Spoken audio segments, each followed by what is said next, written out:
Mene Otca i Syna i Ducha Svätého. Pán s vami i s duchom tvojim. Drahá smútiaca rodina, drahí bratia a sestry, aj keď naše srdcia naplňa smútok nádej, stojíme pri rake našej zomrelej sestry Eriky. V duchu kresťanskej lásky, ktorá nám káže pochovávať mŕtvych, preukazujeme úctu telu, ktoré bolo príbytkom nesmrteľnej duše. Prišli sme sa s našou sestrou rozlúčiť a jej telo položiť na dočasný odpočinok do zeme, z ktorej bolo vzaté v nádeji na skriesenie. Pozbudzujme sa slovami Svätého písma. Pán Ježiš hovorí: poďte ku mne všetci, ktorí sa namáhate a ste preťažení, a ja vás posilním. Modlíme sa za zomrelých veriacich, odpočinutie večné daj jej, Pane, a svetlo večné nech jej svieti, nech odpočíva v pokoji.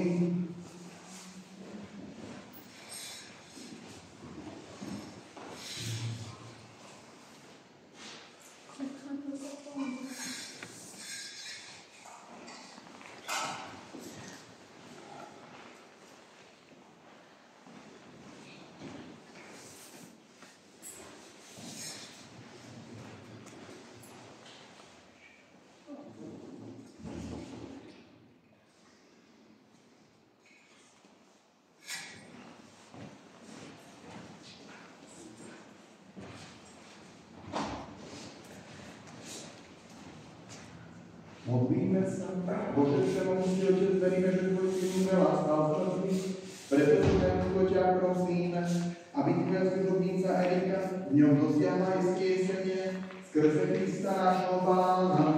Amen.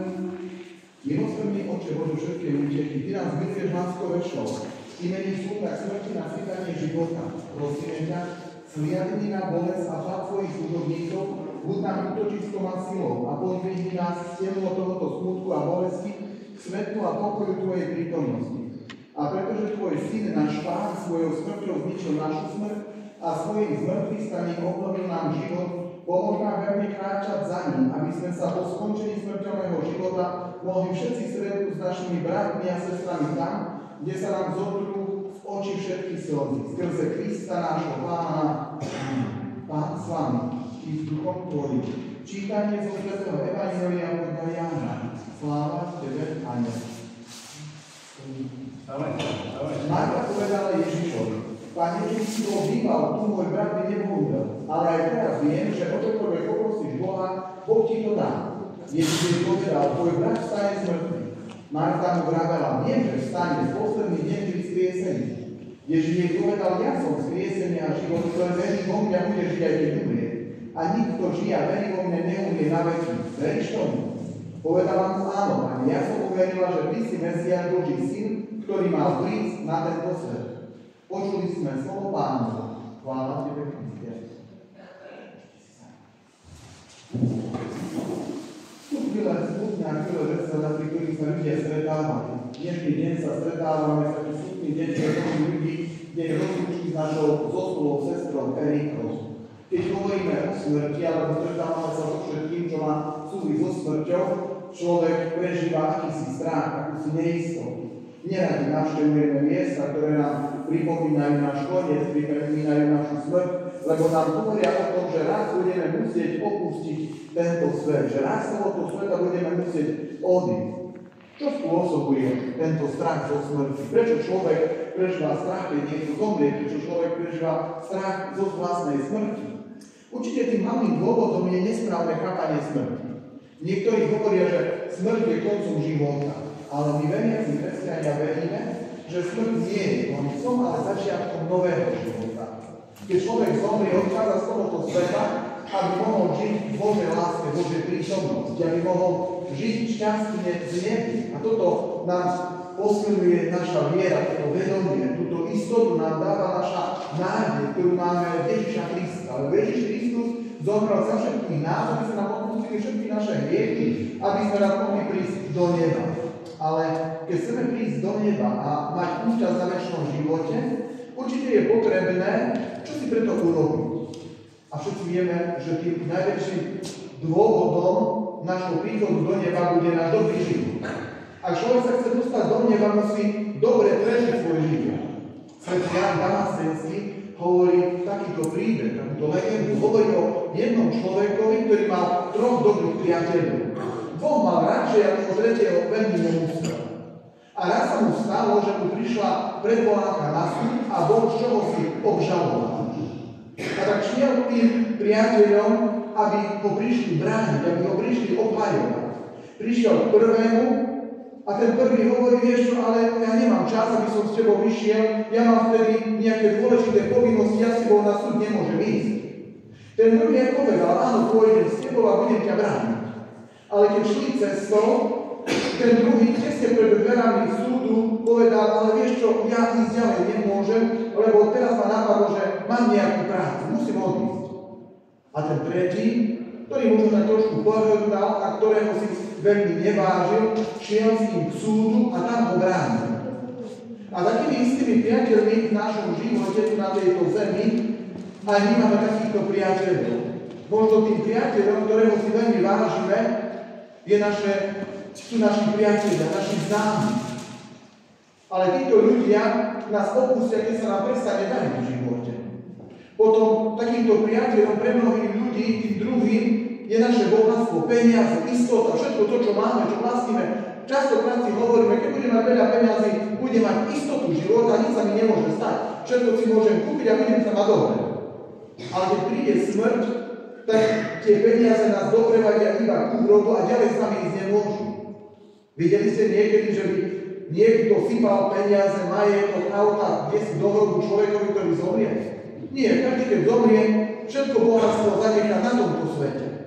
A tak prichádzame na to, že tým tretím, najlepším priateľom nás všetkých sú naše dobré skutky. Náš dobrý život, naša láska, ktorú sme rozdali, naša dobrota, to, že sme niekomu pomohli, to, že sme niekomu urobili niečo dobré. Táto láska, tie dobré skutky nás budú obraňovať pred Bohom, keď sa ocitneme na Božom súde. Egypťania mali taký zvyk, že do sarkofágu, do pyramídy vkladali papírus, na ktorom boli napísané všetky dobré skutky toho človeka, ktorý zomrel, aby následne sa ocitne pred Božou tvárou, ho mohli tam brániť. My nedávame do truhly žiaden zvítok, žiaden papier s dobrými skutkami pre našu sestru, ale v dnešný deň sme sa prišli modliť. Prišli sme sa modliť a prosiť Pána Boha, aby prijal všetku tú dobrotu, všetku lásku, ktorá ona rozdávala, všetko dobro, ktoré ona urobila a odmenil ho. Tým, že ju príjme k sebe do neba. Ale dnes sa nechceme modliť len za seba sami. Ale chceme sa modliť za našu sestru, ale modlíme sa aj za seba sami, aby sme aj my dobre prežili svoj život. Aby sme rozdávali dobrotu, lásku a raz si zaslúžili mať miesto v nebi. Amen. Bratia a sestry, s dôverou vstívajme všemohúceho Boha za spásu živých i mŕtvych, veď on vzkriesol svojho syna Ježiša Krista. Bože, našej zomrelej sestre Erike si v krste otvoril bránu večného života. Dobrotivo jej uveď do večného spoločenstva so svätými. Prosíme ťa, vyslíš nás. Pane, prosíme ťa za duše našich bratov a sestier, príbuzných a dobrodincov, daj im odmenu za dobro, ktoré nám preukazovali. Prosíme ťa, vyslíš nás. Prosíme ťa za všetkých, ktorí zomreli v nádeji na vzkriesenie, príjmi ich do svojho svetla a ukáž im svoju tvár v nebi. Prosíme ťa, vyslíš nás. Prosíme ťa za nás všetkých, ktorí sme sa tu zišli s vierou a láskou. Sromaždi nás raz vo svojom večnom kráľovstve. Prosíme ťa, vyslíš nás. Bože Otče, vypočuj naše pokorné prosby za spásu duši našich bratov a sestier. Odpusť im hriechy a daj im účasť v večnej spáse skrze Krista nášho Pána. Amen. Všemohúci Boh skriesil z mŕtvych Ježiša Krista a on oživí aj naše smrteľné tela. Prosme ho za spásu našej sestry Eriky a modlíme sa, ako nás naučil náš Pán. Oče náš, ktorý si na nebesiach, posväť sa meno Tvoje, príď kráľovstvo Tvoje, buď vôľa Tvoja ako v nebi, tak i na zemi. Chlieb náš každodenný daj nám dnes a odpúšť nám naše viny, ako i my odpúšťame svojim vinníkom a neuveď nás do pokušenia, ale zbav nás zlého. Amen. Kresťanským pohrebom preukazujeme mŕtvemu ľudskému telu príslušnú úctu. Pritom s dôverou prosíme Boha, ktorému všetko žije, aby pripojil dušu našej sestry Eriky k svätým a vyvoleným, aby jej porušené telo, ktoré pochovávame, skriesol dokonalé a sväté. Nech jej Pán milosrdný, nech si zaslúži požívať večnú bláženú spoločenstvo svätých a sprievoď večného kráľa, Modlíme sa, aby Kristus, dobrý pastier, ktorý dal život za nás, zmieril našu sestru Eriku s otcom, zbavil ju všetkých trestov za hriechy a zobral do svojho náručia.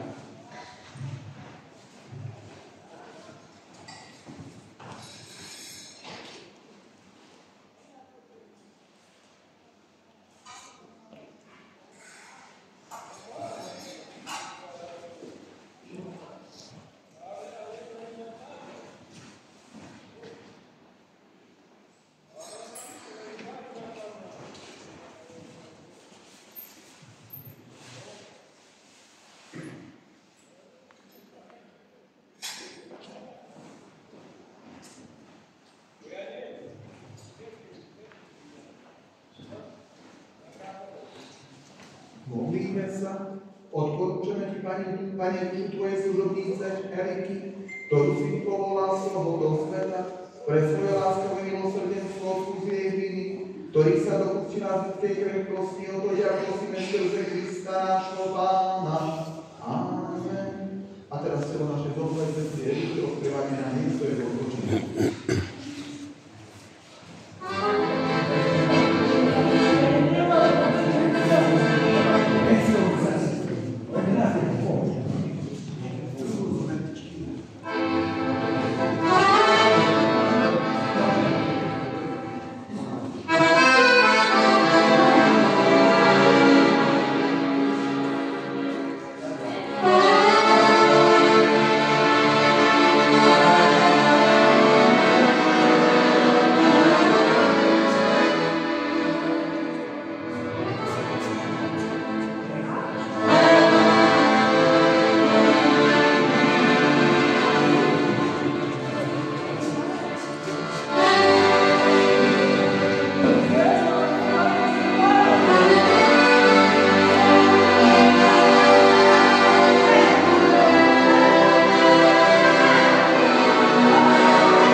Modlíme sa.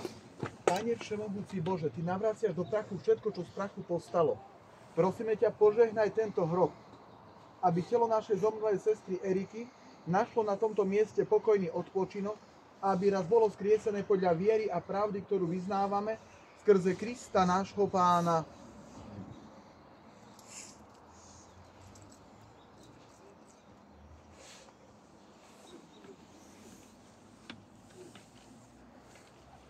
Všemohúci Boh povolal z tohoto sveta k sebe našu sestru Eriku. Jej telo ukladáme do hrobu, aby sa vrátilo do zeme, z ktorej bolo vzaté. Kristus, ktorý vstal z mŕtvych, pretvorí raz naše smrteľné telo, aby sa stalo podobným jeho oslávenému telu. Preto odporúčame našu sestru Eriku Pánovi, aby ju vzal do svojho pokoja, aby jej telo skriesil, keď príde deň posledný. Modlíme sa. Bože, Ty si náš život a naše skriesenie. Ty sa neodvraciaš od nikoho, kto ťa prosí. Vyslíš nás hriešných, keď sa utiekame k Tebe vo svojom zármutku. Prosíme ťa, uved svoju služobnicu Eriku zbavenú večnej smrti do radosti nebeského raja medzi svojich svätých, skrze Krista nášho Pána. Amen. A teraz sa obráťme s prosbou za našu sestru Eriku k Panne Márii. Zdravá z Mária, milosti plná, Pán s Tebou, požehnaná si medzi ženami a požehnaný je plod života Tvojho Ježiš. Svätá Mária, Matka Božia, pros za nás hriešnych, teraz i v hodinu smrti našej. Amen. Rozpomeň sa, Mária, Matka bolestná, ako si stála pod krížom žalostná, keď na ňom Syn Boží i Tvoj za našu spásu umieral. Pre bolesti, ktoré si tam prežívala, láskavo oroduj za našu sestru Eriku pred trónom milosrdenstva. Amen. Odpočinutie večné daj jej, Pane, a svetlo večné nech jej svieti, nech odpočíva v pokoji. Amen. Aj duše všetkých zomrelých veriacich pre Božie milosrdenstvo nech odpočívajú v pokoji. Amen. Pomodlíme sa za duše zomrelých, ktorých tela odpočívajú na tomto cintoríne. Oče náš, ktorý si na nebesiach, posväť sa meno Tvoje, príď kráľovstvo Tvoje, buď vôľa Tvoja ako v nebi, tak i na zemi.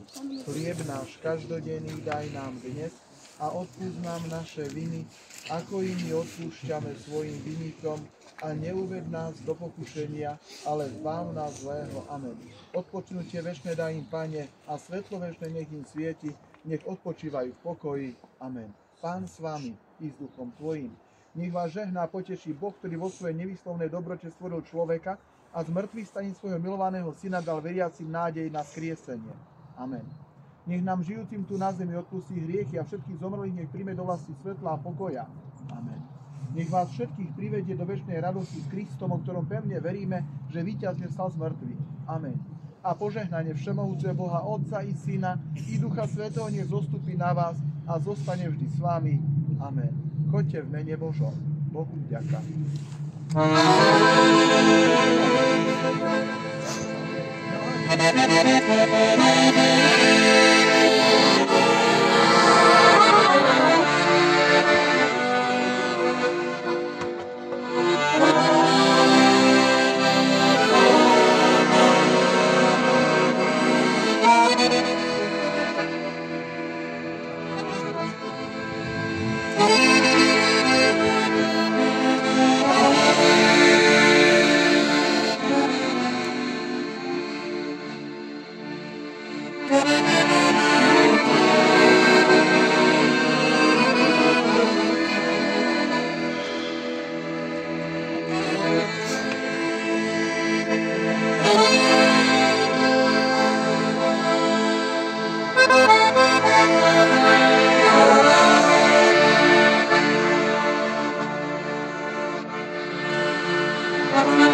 Oh, no day.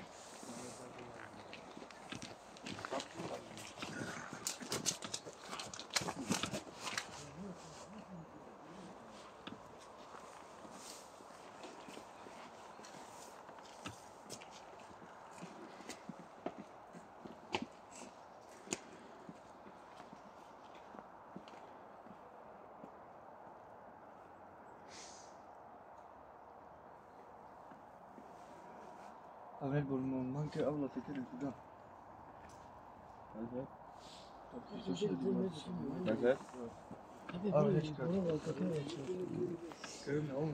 Bravo, Jenny.